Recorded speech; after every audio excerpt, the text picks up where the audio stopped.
At first, it just looks like a normal painting. Two rich guys standing with some stuff around them. But what's that weird shape on the floor? Tilt your head a little bit and you'll see a skull appear. This painting is full of secrets and we're about to uncover them all. The painting, commonly known as the Ambassadors, is a masterpiece by Hans Holbein the Younger. Now, at first glance, it stuns you with its insane level of detail.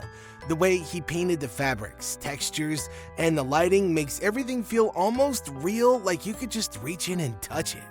Let's start with the clothes. These weren't just outfits, they were a flex. The man on the left, Jean, wears shiny pink satin sleeves and a thick fur-lined coat with golden trim. Meanwhile, Georges, the man on the right, is dressed in full bishop robes with another layer of fur. This kind of clothing wasn't cheap, which shows that these guys were powerful and important. Now look around them. There's a fancy oriental carpet, tassels and all, laid over a wooden table. Behind them, a rich green velvet acts as a curtain with large decorative patterns and adds even more depth. Every corner of this painting is packed with detail, and none of it is random. Now, we've got two small details that can help us guess their ages. In Jean's hands, there's a golden dagger with the number 29 carved into it, his age at the time the painting was finished. On the other side, there's an open book next to Georges, showing the number 25, again, probably his age back then. But now let's talk about the centerpiece, the shelf between them. This isn't just a random stack of junk. It's a symbolic layout of the quadrivium, which was a medieval concept referring to 4 key areas of higher learning. We're talking arithmetic, geometry, music, and astronomy. The upper shelf is all about the heavens. You'll find tools like a celestial globe showing constellations and several scientific instruments, like sundials and other timekeeping tools. These weren't just props. People have tried to decode the exact date and time these tools might be showing. One popular theory says they point to April 11th, 1533, Good Friday. But another theory by historian Eric Ives suggests May 11th, 1533, the day Anne Boleyn was officially recognized as queen as King Henry VIII's court. We all know how that story ends. Now, even though we can't say for sure which date is correct, it's clear that Holbein didn't just throw these objects in at random. He was creating a layered message, something that blends science, religion, and politics in one single image. Now here's where things start to get a little deeper. That sundial possibly pointing to Anne's recognition as queen, it ties the entire painting to one of the most dramatic moments in English history, the break from the Catholic Church.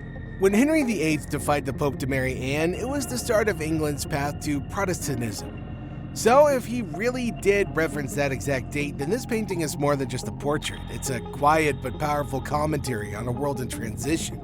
And that idea of tension and uncertainty, you can feel it in the rest of the painting too. Still on the upper shelf, there's a universal dial that seems to be taken apart. Nearby, there's a polyhedral dial with a compass, but the times shown don't match. Some sides say 10:30, and others says 9:30. That's not a mistake.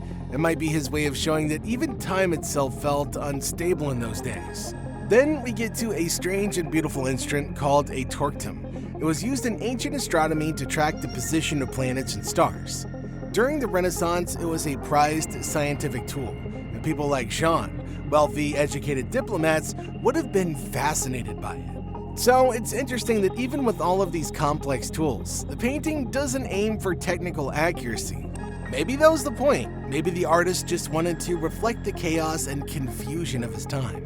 Now let's take a look at the lower shelf, which represents the earthly world. First, we see a terrestrial globe, oddly positioned upside down. If you look closely, Paris is front and center, but spelled as Paris, and Britain is labeled as Britannia. These aren't typos. They're either how he pronounced the names or just plain old spelling habits from the 16th century. There's also a mark on the globe for a place called Plessis, which, surprise, surprise, is where Jean de Ditteville's estate was.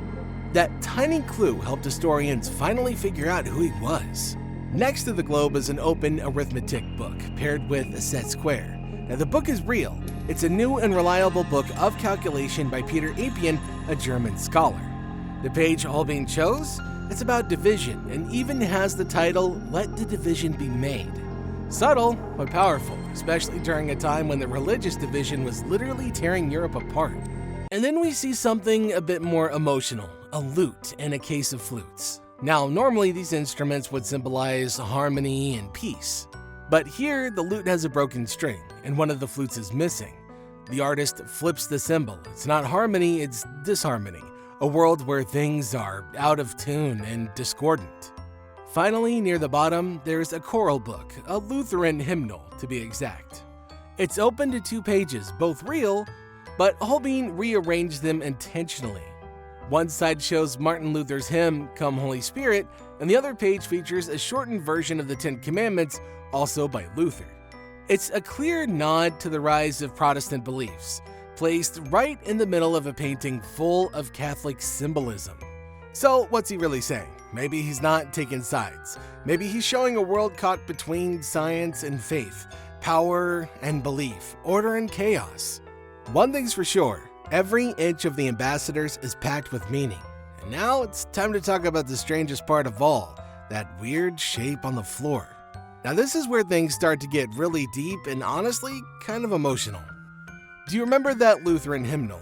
Now some believe it wasn't just a reference to faith, but a quiet plea for unity. Georges, the man on the right, wasn't just a diplomat, right? He was also a bishop and a thoughtful one at that. He was appointed as Bishop of Lavar at a young age and was known for his calm intellectual approach to religion. He wasn't extreme. Instead, he seemed genuinely concerned about the religious divide tearing Europe apart. For somebody like him, faith wasn't just a political topic, it was, personal. And that's also reflected in every symbol around him. Okay, now that we've explored all these powerful objects a little bit, let's get to the 2 most mysterious details in the painting, both hidden in plain sight. One is strange and hard to recognize, the other is subtle but meaningful. We're talking about the anamorphic skull and the crucifix. Okay, let's start with the skull, that weird shape near the bottom center of the painting. For years, nobody knew what it was. The painting had gone through lots of wear and tear, and back in the day, it wasn't as sharp or as clean as we see it now. In fact, someone working at the National Gallery in London once thought it was a fishbone, from a cuttlefish, to be exact.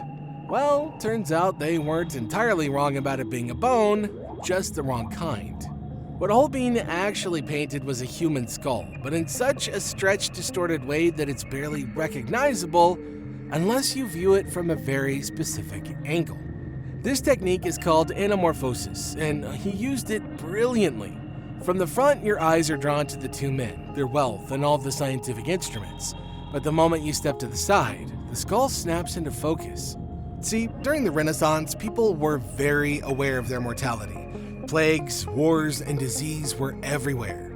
So artists often included memento mori, or symbols, reminding viewers that life is short and death is certain. His distorted skull is one of the most creative examples of that ever painted. And he places it right in the front where you'd expect something important to be. It's almost like he's saying, sure, celebrate your status and knowledge, but don't forget where we all end up. But he also doesn't leave us in despair. Tucked away in the upper left-hand corner, almost hidden behind the curtain, is a crucifix. Now, it's really easy to miss, but once you see it, you realize its placement is everything. It's not front and center, it's in the shadows, quiet but present. It's as if the artist is showing us that while life may be full of power, intellect, and even death, there's also still hope. The skull pulls us toward the reality of death, but the crucifix, it offers the possibility of redemption.